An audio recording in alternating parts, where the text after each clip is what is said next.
Cette vidéo vous montrera comment créer un nouveau compte sur les outils Creative Green et comment naviguer sur la plateforme. Les outils Creative Green sont un ensemble gratuit de calculateurs de carbone uniques développés par Julie's Bicycle, spécifiquement pour les industries du secteur des arts et de la culture. Ils ont été adaptés au contexte canadien et aux spécificités de chaque province, comme les sources d'énergie communes à chaque province, qui se traduisent toutes différemment en termes de quantité d'émissions de carbone générées par vos bâtiments et vos projets créatifs. Tout d'abord, allez sur la page de connexion et cliquez sur Créer un nouveau compte. Il vous suffit d'entrer le nom de votre organisation, votre nom complet, votre adresse électronique et de choisir un mot de passe. L'année d'imposition représente la période au cours de laquelle vous allez créer vos empreintes. Étant donné que les empreintes carbone créées pour vos bâtiments se réfèrent à une année complète de données associées à l'impact du fonctionnement de ce bâtiment, vous pouvez déclarer vos données en tant qu'année calendrier, donc de janvier à décembre d'une année spécifique, ou en tant qu'année financière, qui est une période de 12 mois consécutifs associée à votre déclaration d'impôt et qui s'étale généralement sur 2 années calendrier distinctes. Une étude d'impact sur l'environnement peut faire un très bel ajout à vos rapports financiers.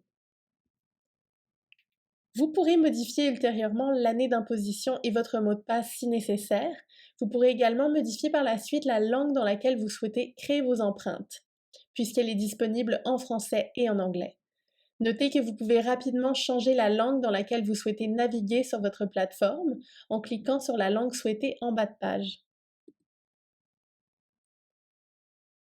Une fois votre compte créé, vous pouvez vous connecter grâce à votre email et votre mot de passe.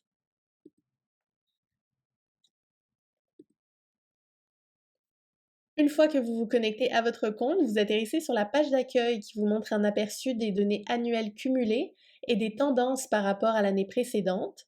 Si vous n'avez pas encore soumis d'empreinte, vous ne verrez pas de données affluer. Votre compte utilisateur vous permettra de naviguer dans les 4 sections de la plateforme.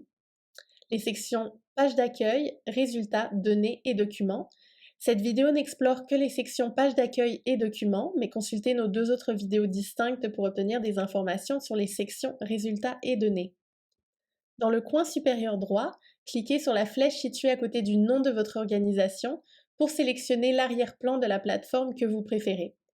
Ce choix n'est pas seulement lié à des préférences esthétiques, mais aussi à l'accessibilité visuelle, car une option peut être plus facile à lire en termes de contraste de couleurs. De plus, si la page est un peu plus longue à charger, vous pouvez opter pour une image de fond plus simple.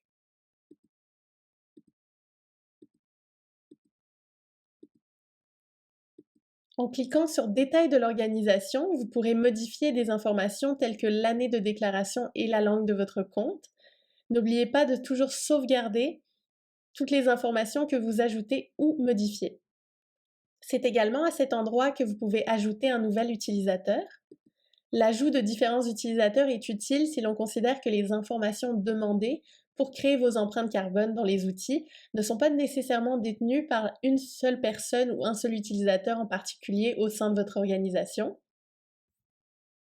Et en cliquant sur Détails de l'utilisateur, vous pourrez modifier le mot de passe de ce compte utilisateur si nécessaire.